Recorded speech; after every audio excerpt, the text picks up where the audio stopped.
अब से हम इस चैनल में लोक कथाओं को भी जोड़ने जा रहे हैं। खास करके प्रादेशिक लोक कथाओं को इसमें स्थान दिया जाएगा। और आज आप सुनेंगे उत्तर प्रदेश की एक लोक कथा। आज का शीर्षक है कलयुगी पति भक्ति।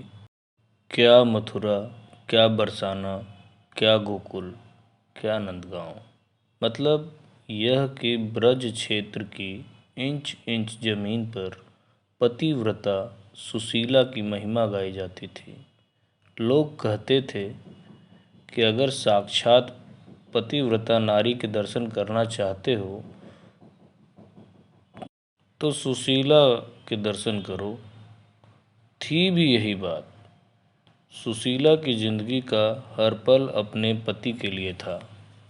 पति के दर्शन किए बिना वह जल न पीती। एक बार वह अपनी एक सहेली के यहाँ गई। सहेली का पति कहीं परदेश गया हुआ था, लेकिन खाने के लिए सहेली ने नाना प्रकार के स्वादिष्ट व्यंजन पकाए थे। सुशीला यह देखकर हक्की बक्की रह गई।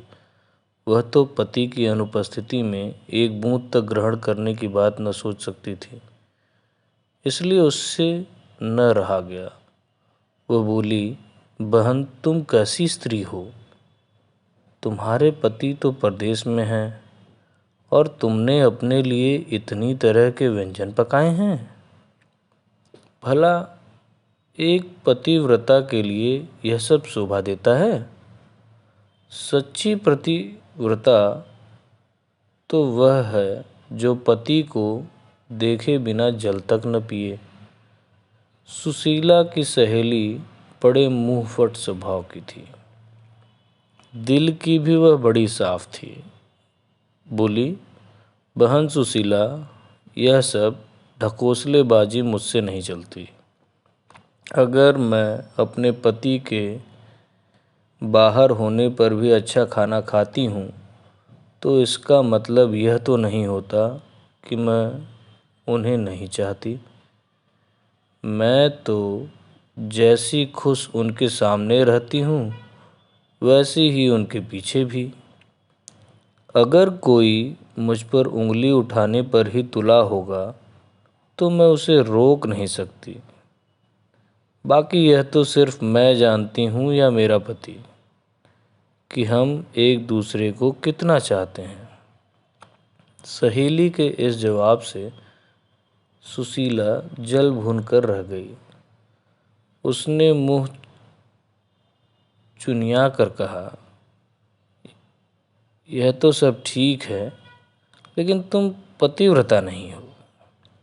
पतिव्रता स्त्री के लिए शास्त्रों में लिखा है कि पति की गैर हाजिरी में वह जल तक न पिए। सहेली ने इसका भी करारा जवाब दिया। बोली, ऐसे शास्त्र तो मेरे ठेंगे से। अंत में बात यहाँ तक बढ़ गई कि सुशीला तुनक कर अपने घर लौट आई। घर आकर सारा किस्सा उसने अपने पति को बताया। पति भी सुशीला को बहुत चाहता था और उसकी निष्काम पति भक्ति से बहुत प्रभावित था। फिर भी कभी कभी उसे यह जरूर लगता था कि यह सब ढोंग है। अगर पति 1 महीना तक घर पर न रहे तो क्या कोई स्त्री बिना अन्न पानी के 1 महीना तक रह सकती है? और उसे लगा कि यह बिल्कुल असंभव है। अगर कोई जिद्दी स्त्री इस बात पर अड़ ही जाए तो जीवित नहीं बच सकती। यह सोचकर पति ने सुशीला की परीक्षा लेने का विचार बनाया। कई दिनों तक वह तरह तरह से सुशीला को कसौटी पर कसता रहा, लेकिन सुशीला हर बार खरी उतरती। कभी वह स्नान देर से करता तो कभी खेत से दोपहर ढले लौटता। कभी कभी तो ऐसा होता कि परोसी थाली तक सामने होने पर वह बहाना बनाकर बाहर निकल जाता और दिन ढले लौटता। लेकिन सुशीला ने कभी भी पति के खाने से पहले पानी तक न पिया। एक दिन सुशीला के पति ने कहा, आज मेरा मन खीर और पुआ खाने का हो रहा है, इसलिए खूब इलायची गरी डालकर पुए और चिरौंजी किशमिश केसर डालकर खीर बनाना। ये दोनों चीज़ें सुशीला को भी बड़ी प्रिय थीं, इसलिए खूब मन लगाकर उसने ये चीज़ें बनाईं। केसर और इलायची और देसी घी की सुगंध से बनाते समय ही सुशीला के मुंह में पानी आने लगा। चीज़ें बना चुकने के बाद सुशीला ने अपने पति से झटपट स्नान कर लेने को कहा। लेकिन पति तो उस दिन धैर्य की परीक्षा लेना चाहता था, इसलिए काफ़ी देर तक वह ढील डाले रहा और टालता रहा। सुशीला के बार बार कहने पर आखिर में हार कर वह बाल्टी लोटा और रस्सी लेकर नहाने गया। नहाने में भी उसने काफ़ी देर लगा दी। इधर सुशीला की आंतें मारे भूख के कुलबुलाने लगी थीं। लेकिन जैसे ही देहरी के बाहर उसे पति के खड़ाओं की आवाज़ सुनाई दी, उसे दिलासा बंधी कि अब तो खाने का समय आ ही गया। लेकिन जैसे ही पति ने देहरी के अंदर पैर रखे, दाएं पैर की खड़ाऊ से पैर ऐसा फिसला कि वह चारों खाने चित्त फैल गया। बाल्टी लोटा हाथ से छूटकर दूर जा गिरे और आंखें फैली की फैली रह गईं। यह देखा तो सुशीला जिस हालत में थी वैसी ही दौड़ी, पास जाकर सिर हिलाया, आवाज़ें दीं, लेकिन सब बेकार। पति अगर जिंदा होता तब तो बोलता ही, लेकिन उसके तो प्राण पखेरु उड़ चुके थे, इसलिए भला वह कैसे बोलता। सुशीला की आंखें डबडबाईं और गला भर आया। उसका मन हुआ कि धाड़ मारकर रो पड़े, लेकिन तभी उसे खीर और पुए का ध्यान आया। उसने सोचा कि पति अब मर ही गए हैं, रोने से जी तो पाएंगे नहीं। हाँ, आस पड़ोस के लोग ज़रूर जुड़ जाएंगे और तब खीर पुए खाने का मौका तो मिलने से रहा। इसलिए बेहतर यह होगा कि पहले मैं खीर पुए खा लूँ, तब रोना धोना शुरू करूँ। यह सोचकर वह चुपचाप गई और जल्दी जल्दी खीर उड़ाने लगी।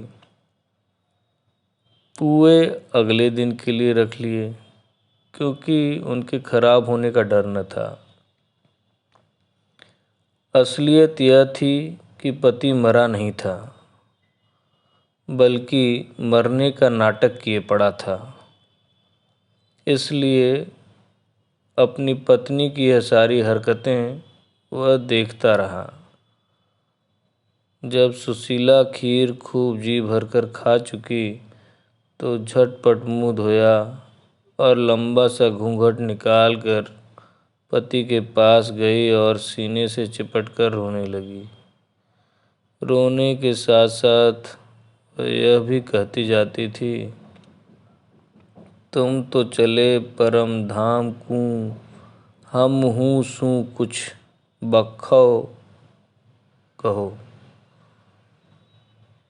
उसका पति कुछ देर तक तो उसके नकली प्रेम और दुख को सहन करता रहा, लेकिन अंत में उससे न रहा गया और जैसे ही सुशीला ने अपना जुमला तुम तो चले पर धाम कूं, हमहू सूं कुछ बखौ खत्म किया। वैसे ही उसके पति ने उसी से मिलता जुलता एक जुमला जड़ दिया।